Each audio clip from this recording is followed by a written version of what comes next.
doing is we are jigging streamers with a modified European dipping approach. One of the keys, I think, with streamer fishing is when they're not aggressive or active is fishing a little deeper.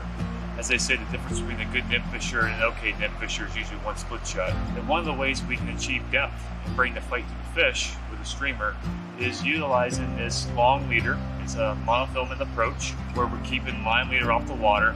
We're using heavily weighted streamers, referred to as jig flies. Sometimes we may need to use a little extra split shot. But the whole idea is that we're going to cast these heavily weighted flies. They're going to anchor. We're going to keep line leader off the water, reducing surface tension and allowing our flies to get down at the bottom. All right, let's go out and see what we can do. Hopefully we can get it done.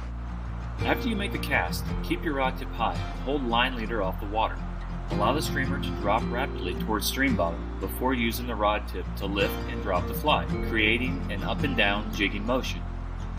Once the jig reaches correct depth, your forearm, not your wrist, smoothly lifts the rod tip to pull the jig off the bottom. Once your forearm extends upward, hold it for a second and vibrate the rod tip to provide additional action. Then slowly use your forearm to lower the rod tip, dropping the jig at a controlled rate. Hold the rod tip approximately at a 45-degree angle, just high enough to keep line leader off the water, and use your line hand to manage slack and retrieve line. If you hold the rod tip too high, 90 degrees or straight up, you'll end up with a poor hook set. A limp sighter indicates too much slack. Watch for the sighter to jump, stop, or twitch, and set the hook instantly.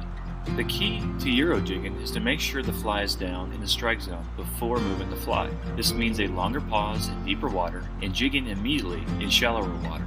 Although the sighter is most often thought of as a visual strike aid, I use it as a depth gauge tool while jigging. The sighter tells me how deep my streamer is. Getting the correct depth is the single most important factor when fishing deeper water.